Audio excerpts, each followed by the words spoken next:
So, 2016. What a shit year, am I right? Well, it wasn't all bad, I guess.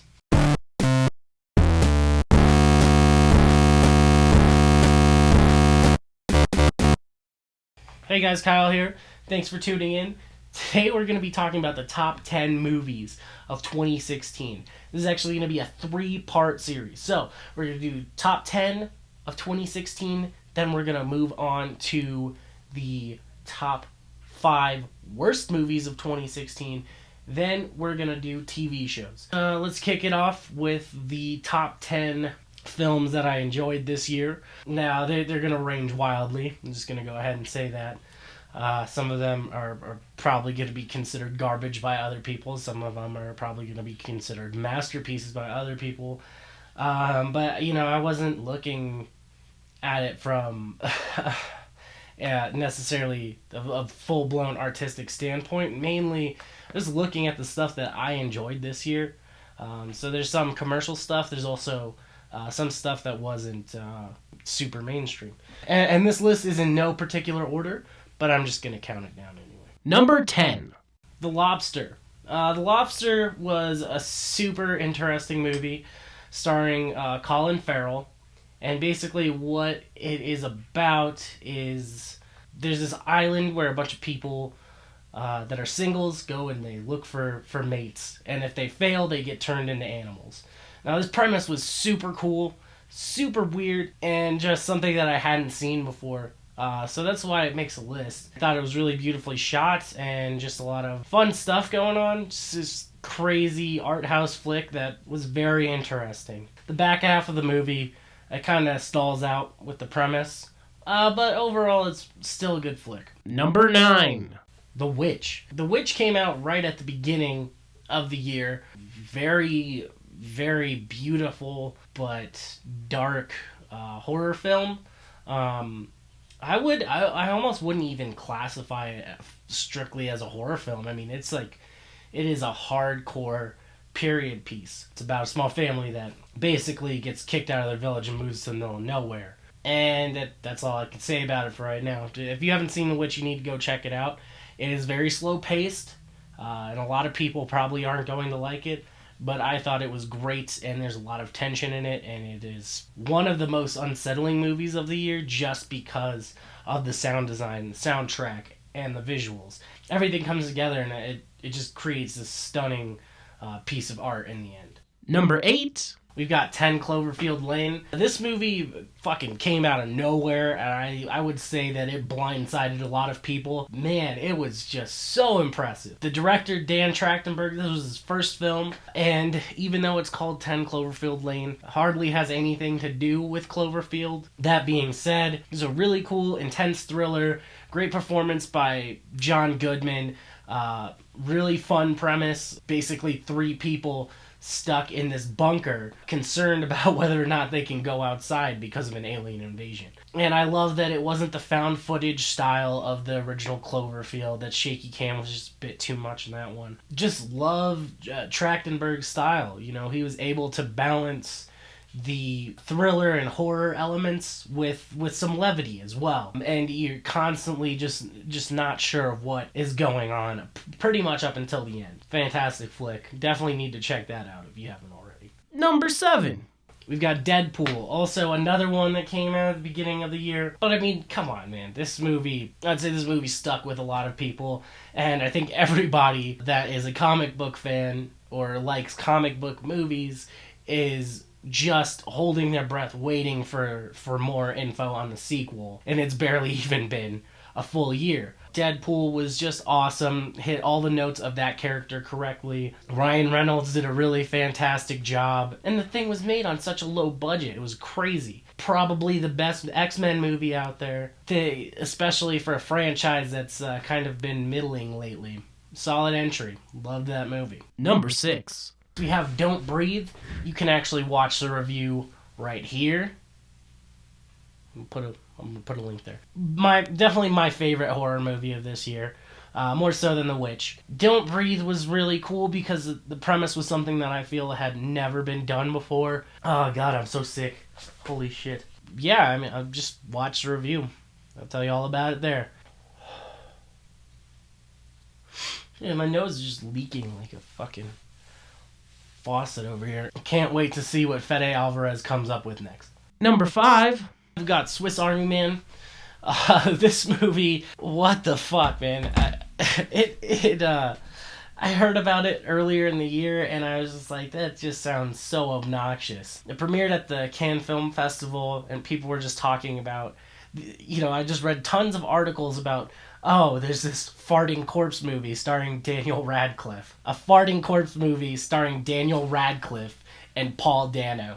And that's like all I heard about it. And then, they dropped a trailer and basically just showed, a farting corpse movie with Daniel Radcliffe and Paul Dano. Well, the reason why it's called Swiss Army Man is because Daniel Radcliffe is a corpse that's basically a Swiss Army knife. It's fucking fantastic. And this was also the directorial debut of Daniels, the guys that made that ridiculous Turn Down for What music video for DJ Snake and Lil Jon. It's fucking great. It's fun. It's heartwarming in this really weird way. It's like very weirdly musical. I wouldn't even say it feels like you're watching a musical, but it feels like you're watching a music video that actually has a really interesting and fairly strong narrative that actually has some tragedy in there. So it was really, really solid flick. Go check that one out if you haven't already. I rented it from Redbox, and I wish I had seen it in theaters. Number 4. We got Captain America, Civil War. Part of me was like, I'm not gonna fucking put this movie on the list. I enjoyed the movie thoroughly, but I just felt like it was too easy to put something like that on the list and too boring. As it was like a toss-up between this and like Rogue One. It's like, okay, of course somebody that's into this shit is gonna say one of those movies. I thoroughly enjoyed Civil War. I don't know, it obviously it wasn't as great as the comic book storyline, and there were some missteps for sure. But we got the Avengers movie that we should have gotten last year. That's a big reason why it went on the list, because after Age of Ultron, I didn't hate Age of Ultron, but I thought that Civil War did a better job at actually being an Avengers movie. And oh my god, that fight scene on the fucking tarmac is so sweet. It's just awesome. It's fucking rad. That scene just brought me back to when I saw the first Avengers movie, and I was like, yes, this is what I want to fucking see more of.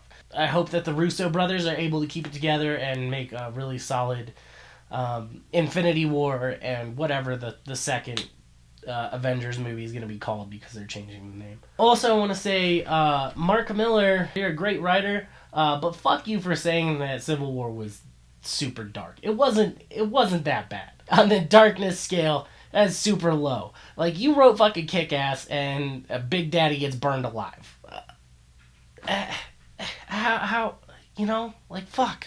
Number 3, Hardcore Henry. Hardcore Henry also came out fairly early in the year, but this movie was fucking sweet. Dude, if you don't know anything about Hardcore Henry, what it is an entirely first-person movie. They filmed it with like a crazy GoPro rig. The most famous person in it is Charlton. Can't fucking say that name. Charlton Copley. Anyway, it's the dude from District 9. The plot is super fucking threadbare, but just to see basically the entire plot of some ridiculous fucking video game played out in like an hour and a half, and all in first person with such amazing effects. God, that was like the best action movie this year, I would say. I've got to be honest, like, aside from like some of the CGI blood, it was hard to see where the lines were, where there was an effect versus, something real, which was just crazy. There's a fucking scene where Henry, the main character, the guy you're viewing the world through, he's underneath a fucking car, and like you can see beneath the car, and then he like jumps back up and he gets on top of the car, and it's all just like, if the entire movie just feels like it's like one long take pretty much. I know that there were some cuts, but it was so seamless, super smooth, awesome movie, and it was very underrated. I went to go see it with my roommate. We were the only 2 fucking people in the theater. Great film. Highly, highly, highly recommend it. Go check that one out. I don't think you'll be disappointed unless you get motion sickness or you're actually going into it for the story. Number 2. is going to be Keanu. Keanu is the motion picture debut for Keegan-Michael Key and Jordan Peele of the TV show Key and Peele. They just wrote this really, really funny movie about a kitten that gets stolen, and that's basically it. I mean, they go through a lot of shenanigans to try and get the cat back. But what I really loved about this movie was the way that it referenced other movies.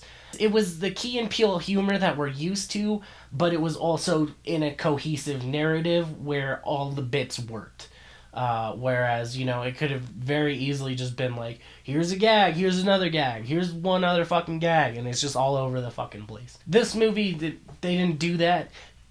You know, they played two characters each, but they didn't, like, you know, just go, hey, here's the fucking crazy substitute teacher guy from the TV show or something like that, and just insert that in there. It's really, really fun movie. And there's a great celebrity cameo in there that I wasn't expecting. That was just awesome. That's another one you need to watch, for sure. Number 1! This is one that I did a review for earlier. It's going to be a Sausage Party, actually. Now, you know, I didn't give it the best review after I saw the movie, but I mean, I still enjoyed it, and I feel like it deserved a place on my top 10 because it was just, again, it was something that I really haven't seen before. And I had to commend Seth Rogen and Evan Goldberg and just everybody that was involved in that project. It was funny, and it was just such a weird premise. What if we made Toy Story but with food and made it fucked up? Like, that's basically what it was, and, you know, it was something that you would probably never assume would get off the ground, but it did. So it's a very cool flick. Check out the review if you want to know more. That concludes the top 10 movies. I'm fucking dying over here. Thanks for tuning in. See you in the next one. Alrighty, so that about does it for the top 10 of 2016. What did you think? Was I right? Was I off base? Let me know in the comment. If you liked the video, be sure to hit that like button, and if you really liked it, be sure to hit that subscribe button. I've got 2 other videos here for your viewing pleasure, and more to come soon. Catch you around.